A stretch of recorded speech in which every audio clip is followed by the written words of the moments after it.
1. Welcome back to the Meets Leather College Football Podcast. It is September 8th. I'm here with Bryce Folsom, the man, the myth, the legend. Picked every single game right this weekend. Had every single prediction right. I mean, he was just on point. He can talk about it if he wants to. Yeah, so basically, Chris in Friday's episode said that I picked Colorado. I've got to say I did not pick Colorado. Little miscommunication, but I did have Nebraska, and we'll hop into Colorado and Nebraska later, but that was a heck of a game by Nebraska. Yeah. Just wanted to preface that because I incorrectly wrote it down, so that was my bad. Let's just go over the games that we previewed. Texas and Michigan. Texas 31, Michigan 12. It wasn't close. No, it was as I predicted. As Bryce predicted, it was more than 2 touchdowns. He said it himself. He's on fire currently, and so was Quinn Ewers in that Texas offense. And the defense, I mean, they didn't really have to stop much. Michigan's offense doesn't look great, and I'm gonna say them and Oregon are probably fighting over the most overrated Big Ten team right now as far as rankings go, because I don't think either of them are top 10 teams. So, Jared Gibson had a good game at running back for Texas. Anybody else that you saw? Isaiah Bond. I hate that he transferred from Alabama, but I don't know his exact stat line, but I know he made some big plays, especially on third down. I hate seeing him do well at Texas, but he's doing great at Texas. Yep. And I saw Ryan Wingo had a touchdown, so another player that we mentioned had another breakout game. So we were right on everything, to be honest. All the players that we mentioned had touchdowns or good yardage. They entered the stat book there, and that's all I got. I didn't really get to watch this game because I was at a football game, so I didn't see how good the interior defensive line was for Texas, but I'm assuming they were doing pretty well. Let's move on to Georgia Tech Syracuse. Syracuse 31, Georgia Tech 28. This moves a lot of things around in the ACC. Syracuse they looked okay against Ohio week 1, but now that they've beaten an ACC opponent and have started ACC play, this is looking really good for the Orange. I don't really know what happened to Georgia Tech's offense, but apparently they only scored like 14 in the first half and then didn't score at all in the third quarter. And their defense wasn't good enough against Kyle McCord, who's been on fire recently. So they're a sneaky little team, and they don't have a very tough schedule. Any thoughts? I saw one highlight of Haynes King's touchdown run. He went over about 2 people and then broke out, but obviously it didn't come to much. Is Syracuse ranked in the 25 right now? No, they're not. Okay, they're not. Give them some time. Kyle McCord's like that. Yeah. He got that Ohio State dog in him, so and they'll run through the ACC, I'm sure. Yeah, probably. Georgia Tech, they still have a shot at the ACC, but they're going to need somebody to, take a loss like Syracuse or Clemson, because Clemson's still undefeated in the ACC, guys. I mean, their hopes aren't out the door yet. And Miami, I'm assuming, is going to be one of the people in that ACC championship. We're just looking to see who's going to be the other. Georgia Tech will probably drop out of the rankings, and Syracuse might hop in them. I don't know. Let's get to the game that me and Bryce were at. Georgia 48, Tennessee Tech 3. This game, it was a shortened game because the coaches both agreed on a shortened fourth quarter and I think third quarter. So just a shortened second half in general. But they didn't cover, Georgia didn't cover the 54.5 line. But they did look pretty good, especially in the first half on some drives. I think the first snap from scrimmage for Georgia's offense was that touchdown to Dylan Bell. Yeah. So they're going to hum along. It wasn't really, really smooth, but, it was good enough, and they didn't have any key injuries or any people go down, which is probably the biggest achievement in a game like that. Right. You got any thoughts? I watched Tennessee Tech's coach press conference just to see how a small, not Power 4 team reacts to coming to Georgia and their home opener and getting, railed and knowing they're getting railed. and he was basically like thankful that Kirby agreed to shorten the second half because he was like, I don't need my guys getting hurt. Yeah. And he was like, this is like the bullying up on the little kid on the playground. And I thought that was funny, but Georgia handled business. Kind of a slow first half, but it's Georgia. They'll be fine. Yeah, big second half team for sure. Iowa State 20, Iowa 19. I don't think a lot of people saw this one coming, but the Cyclones get it done up there in, is Iowa in Des Moines? I think, but don't hold me to that. Yeah, in Caitlin Clark Caitlin Clark country. Mm-hmm. They get it done. Rocco Becht had a great second half. You know, I mean, he had that big touchdown to spark the offense on the post ball. It looked like Iowa was just sitting waiting for some short routes, and then they finally popped a deep one on them. So that was a good call by the Iowa State offensive coordinator. For sure. Abu Sama, he did very well this game again, as we mentioned on the Friday show. Jalen Noel, he had that big touchdown on the post ball that really got him going and led that second half comeback. And I was really surprised because early on I saw the score and I knew Iowa's defense was like that. So I thought that Iowa State was already too far behind, but they caught back up. Ended up winning it on that last second field goal. You got any takeaways from this? Iowa's offense sucks. That's about it. Yeah, definitely not a Georgia offense or an elite offense for sure. I'm surprised they put up 19, to be honest. They look a little better than the past couple of years. A little bit better, yeah. But I think Iowa will probably drop out of the rankings with this one, and I think Iowa State might be one of those teams that can win the Big 12. It looks so wide open out there. Repeat a few years ago when they competed. Oh, yeah, for sure. So, anything else on that game? That's it. All right. Cal 21, Auburn 14. I think the biggest storyline in this game was Peyton Thorne was not as good as he was in that first game against, what was it? Somebody. Alabama A&M? Yeah, Alabama A&M. I could have been good against Alabama A&M. Yeah, I mean, it was an FCS opponent, but I had a little bit of hope for him after seeing the stat line he put up, but he was not like that against Cal. I mean, it was just some really, really bad decisions. I don't know what they're going to do moving forward because in the SEC, you can't do that. You can't have that decision-making and come out with wins. Right. So either he's got to somehow step it up and turn it around, or they're going to have to switch quarterbacks. I don't even know who the backup there is. Didn't say. But anything you want to say? Auburn's going to struggle in the SEC again. I think their team, Peyton Thorne, I think he definitely has the capability to be a good quarterback, so I think they could upset a team. They won't upset Georgia, but they could upset a team. Yeah. But they're not going to compete for the SEC this year. Yeah. If Auburn upsets Georgia, I'm going to clip that, okay? Yeah. Just so you know. Sounds good. Cal's wide receiver stable is still looking really good. And watch out for the California Bears. Golden Bears. They might do something out there in the ACC now, all the way from the Pacific Coast. Yep. I think that's all we got on that game. We'll talk about Miami real quick. They won 56-6 versus FAMU. Looks like Cam Ward's still rolling. Nothing going wrong there. Still making great passes and having great decisions. I think they covered. Yeah, they covered their 44.5 point spread. So unlike Georgia, just watch out for Miami, I guess, is all to tell you. Sure. Did they already release the AP rankings? Yeah.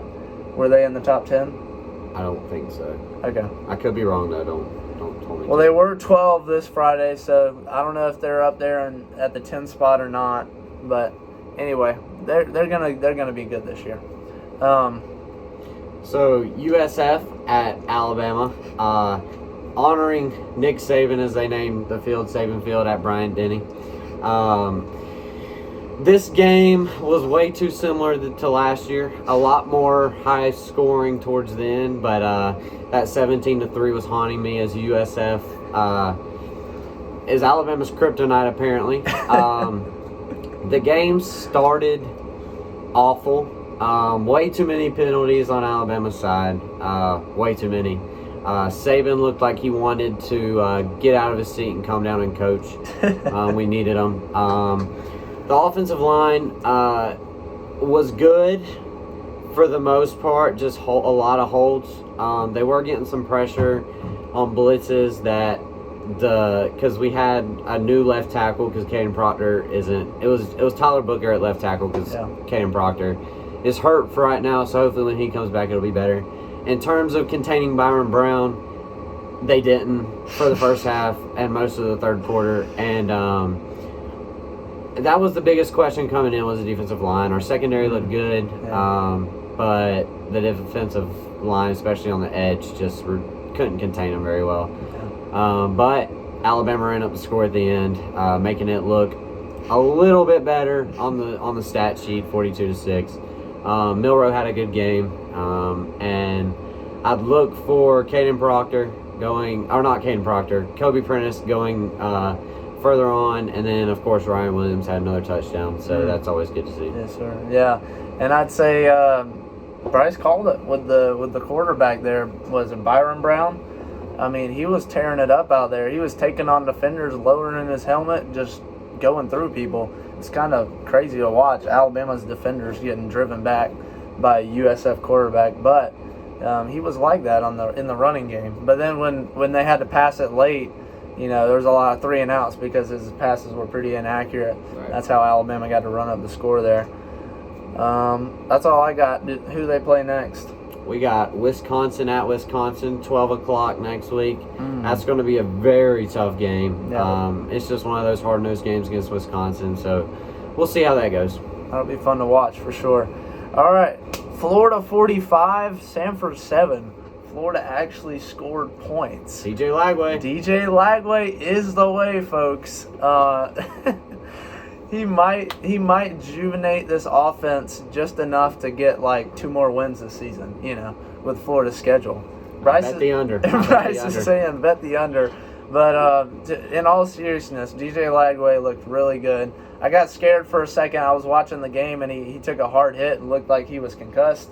And then he went back out there the next drive. So I was like, thank goodness, because, dude, two quarterback injuries in 2 weeks would be wild. He did so well, he might even start over Graham Mertz when Graham Mertz comes back from concussion protocol, which is kind of like if you're Billy Napier, it's kind of like a lose-lose situation because it's like you're starting a freshman quarterback and he against Samford, so he's going to do good, and then people are going to see the result of Graham Mertz from Miami game, which Miami's defense is really good and made him look terrible. And so it's like if you throw Mertz back in there, then people are going to criticize you, and he might not do good, and then you're really going to get heat, and you might get fired. Right. But if you keep Lagway in there, that's a freshman quarterback, and he may get rattled by some SEC defenses. Yeah.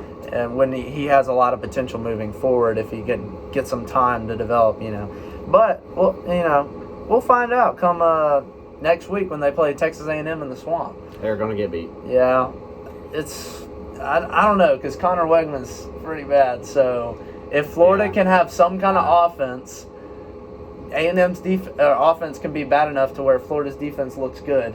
Right. And then Florida may be able to pull the upset. I mean, we'll see. We'll see what the line is on that come Friday. Tennessee 51, NC State 10.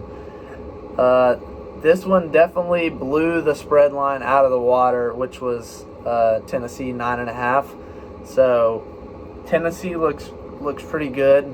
Looks kind of scary if you're anybody in the SEC. Right.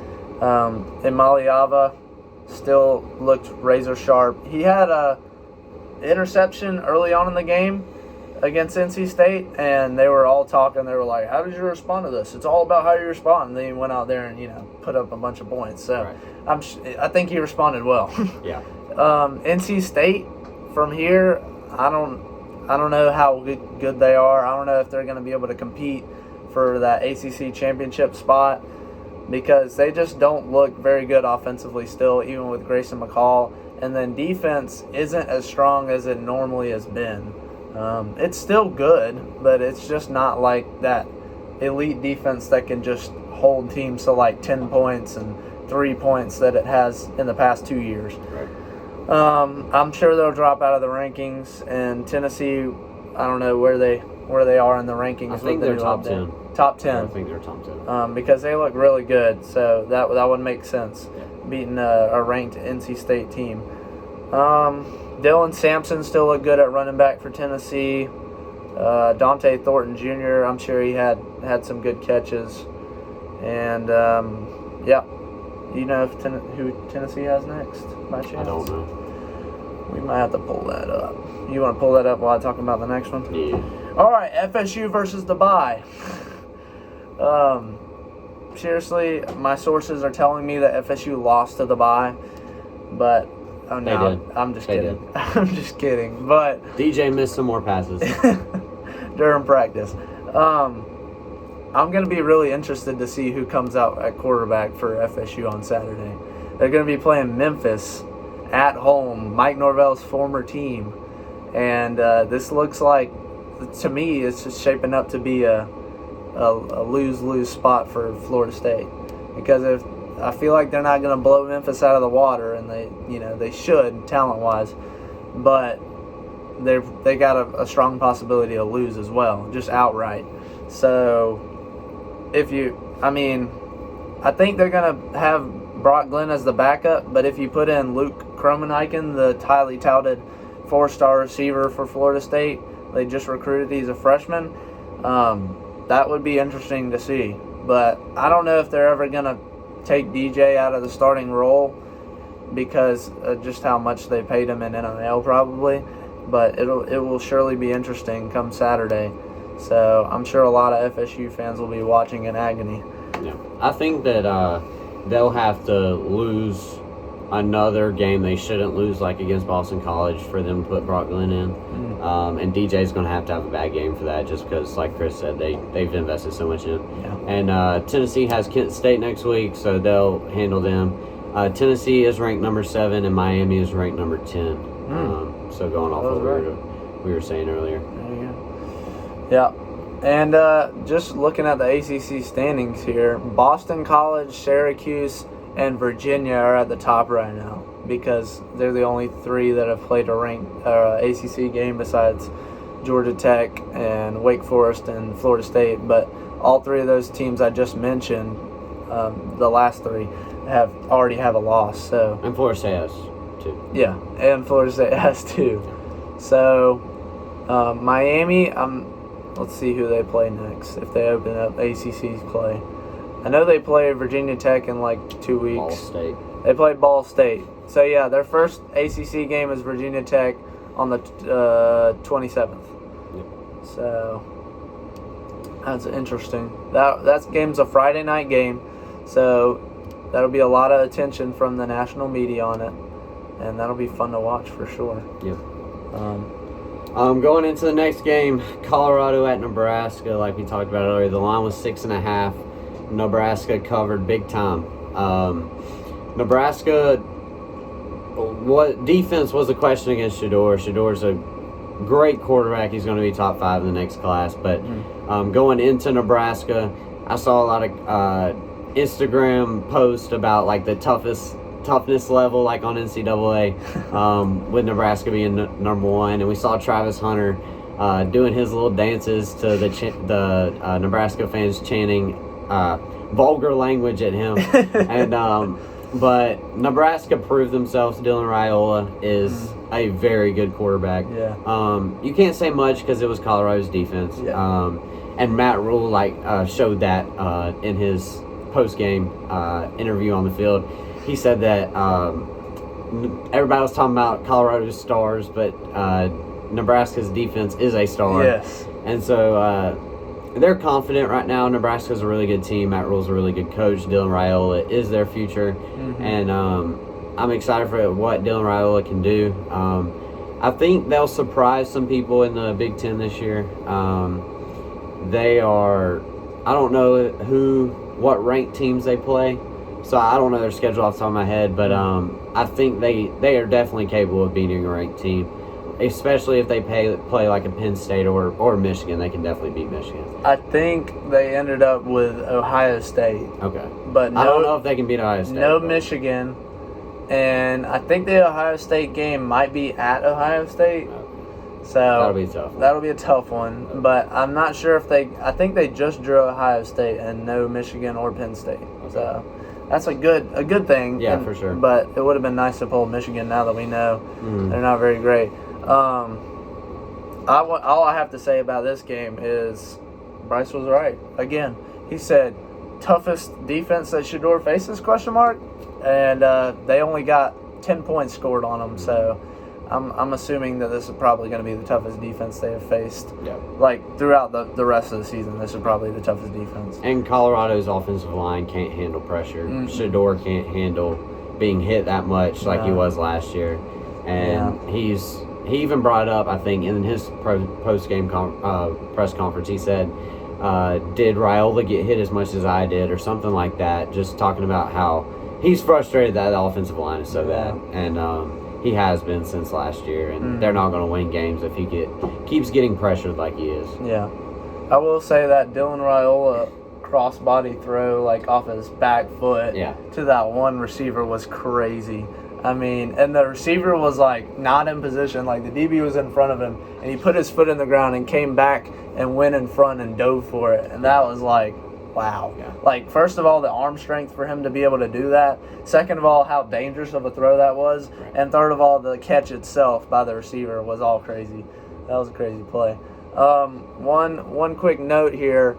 The South Carolina Gamecocks are number 1 in the SEC right now because they're the only team that has played an SEC game besides Kentucky, who they just walloped 31-6. Yep. Let's actually talk about that because I was not expecting that, and I think sports bettors weren't either. I think Kentucky was favored there, and I kept hearing from people like, how do you think Kentucky will do with Vandergrift? Because he transferred from Georgia, and so a couple of Georgia fans were asking me about that, and I was like, well, you saw what they did with Devin Leary, and that was a highly touted quarterback. And he didn't do jack squat in that offense. So I didn't think anything of it. I didn't think Vandergrift was going to be any difference maker for them because they've already brought in difference makers that couldn't do really much with that offense. And then South Carolina, I mean, the Kentucky's defense looked pretty good for a while, and then South Carolina just broke the floodgates open with that freshman quarterback, Lenore Sellers. Yep. He had a bad pick like in the second quarter, third quarter. But after that, apparently they did really well because of 31-6. I mean, that's pretty tough on the road in the SEC. You got any comments about that? Going off South Carolina, they proved themselves that they are a good team. They're going to play LSU this next week. That's going to be a really tough game. I know that's where Josh Pate's going this Saturday. Oh, sure. So that's going to be a fun one at 12 o'clock on ABC. I think LSU will not prove themselves because everybody knows they're a good team, but they'll handle business. Casual, they'll handle business against South Carolina. And we'll see if South Carolina's number 1 after next week. Yeah, but I mean that is at Williams-Brice Stadium. So that environment will probably be rocking because they're going to be undefeated going back home after beating an SEC opponent on the road and ranked LSU coming into town. That'll be fun to just watch the environment solely. Right. But, I mean, they did only beat Old Dominion 23-19. That's true. I did not realize let's not get too hyped about the Gamecocks. That's why I was so surprised that they beat Kentucky. Because I watched that Old Dominion game, not like watched it, but I watched the stats like throughout the game, and it just didn't look good. But and I thought they were going to end up getting upset because Old Dominion's like, I feel like they're one of the upset universities to me. They do good in like baseball and stuff. Yeah. Talking about upsets, NIU gave Notre Dame the hammer. Yeah, they did. Notre Dame coming off the win against A&M, We had a buddy that predicted this would happen. Yeah. Notre Dame seems like that team that always gets a good win. It's like Georgia Tech. Always gets a good ranked win and then falls to someone like NIU. Props to NIU, though. They played a great game. You see the passion within their program, especially from their head coach's interview. Yeah. He was bawling his eyes out and talked about how everybody on the team believed. And to go to Notre Dame and win like that is something else. And I think that the MAC was 0 for 14 against top 10 opponents. And so they took that 0 off and put a 1 there. Yes, sir. That's hype for that program. But Notre Dame, they kind of blew it. Yeah. They had a chance with their easy schedule to really go to Florida State undefeated, beat Florida State, and then just cruise into the 12-team playoff. But a loss to NIU doesn't put them out, but it looks bad on the resume. And speaking of the teams that have a loss so far, like, I don't think a lot of people realize it yet, but there's a lot of them that are going to end up in the playoffs. And right now, they're in their minds, they're out. They're not out of the conversation. And just because of the 4-team playoff and the history of being so confined to a couple teams that are in that national championship conversation, and now you're going to open it up to teams that are going to have 2 and 3 losses. And so there's going to be one of these teams that have a bad loss early that are going to end up in the playoffs. And we just need to be aware of that because some people don't realize it. And Notre Dame may be one of those teams, especially with the easy schedule. But that NIU game is not going to look good. But, you know, Georgia Tech, I don't know if that was a fair comparison because Georgia Tech usually upsets a team and they're not ranked. Whereas Notre Dame beats a good team and they're ranked because they're always ranked up there, you know, and then they fall to like an NIU. Yeah. But Georgia Tech will just, you know, lose to like Bowling Green like they did last year after beating a ranked team. So, there was a couple other games that were very close I want to mention, and it just caught my eye because they had, Penn State obviously only beat Bowling Green 34-27, so they only won by a touchdown, and they were trailing the entire game. Yeah. And then they barely made the comeback and won that. I think that just goes to show you like how the gap is tightening in between these group of 5 teams and these Power 4 teams. Right. Now that the transfer portal is allowing, you know, the guys that don't do well and getting a starting spot at a big school to go down to the G5 level and start like 4 or 5 years. Right. Yeah. You got anything to say on that? You can talk about Oklahoma State, Arkansas if you want. Yeah. So this game went to double overtime. We were at the football game, so we didn't watch it, but we were keeping up with it on the phone. Arkansas, I think they had a really good first week. Yeah. Game 1. I don't remember who they played. Arkansas Pine Bluff.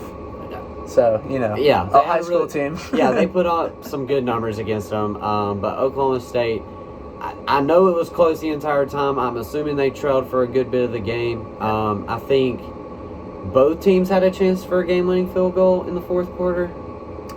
Yeah, I think you're right. Yeah. I think they both missed them. Yeah, and so it went into double overtime. Oklahoma State pulled it out. Just another close game. Yeah. Probably a thriller. Yeah, I'm sure. Probably would have been really fun to watch. Sure. I think just the proximity of those two teams, I kind of wish they were in like the same conference. Right. Because, you know, that regionality aspect of like, you know, back when the SEC was just that southern portion of the eastern part of the United States, and like, you know, I just wish this game was like a conference game and just meant a little more. But it was still a good game, and it meant a lot to the fan bases, I'm sure. Just a out of conference Power 4 game like that with a ranked team and then an SEC team. And I think Arkansas was the one that was out early big, like they were out in the lead. Yeah. And then Oklahoma State came back. Props to Mike Gundy and that crew. I heard a lot about their offensive line being a strong suit of this team this year, and I'm sure they gave the ball to Ollie Gordon a lot and let him cook because their running game seems like it's really good. And Josh Pate and some other people were talking about how Arkansas could pull off this upset, and it would be to intercept their quarterback for Oklahoma State, Bowman, a lot, make them pass a lot, get them in the passing downs. And I think they did that early on, and then the Oklahoma State just cooked in the second half and brought it back and had that thriller win in overtime. So with the home crowd, the Pokes. Kansas State 34, Tulane 27. This was actually at Tulane, so it was a little bit of a tougher test than if they had brought Tulane to Kansas State. But I remember this game was close last year too. Tulane's just that team, that Green Wave. That G5 top tier team, that Green Wave was rolling early on in this game. I think they were leading for a large portion of the game, and then Kansas State came back and won it. I didn't get to watch it, obviously, because we were at the Georgia game, but we were keeping up with it on the phone, and that seemed like it was a thriller too. So a lot of thrillers this week, and upsets and almost upsets. Georgia Tech got upset, Oklahoma State almost got upset, and Penn State almost got upset, as well as that Kansas State Tulane game, and the second year now that Tulane kept in the game with Kansas State. Yep. Because I remember last year when they played at Kansas State, that game was down to the wire too. So it seems like the gap's kind of shrinking, but then in the upper tiers of the SEC and then some of the Big Ten, it seems like it's also expanding. Right. So it's interesting to see how these tiers of teams are working right now. We may come out with the rankings of the tiers and the teams from the ACC and SEC next week. Me and Bryce. So tune in for that next Friday. You got anything else to say? I think that's it. Like, share, comment on the video, and please subscribe to the channel. We're trying to get to 50 so we can start going live. Sorry for the late post. We were out busy all day. We were practicing for flag football, intramural league.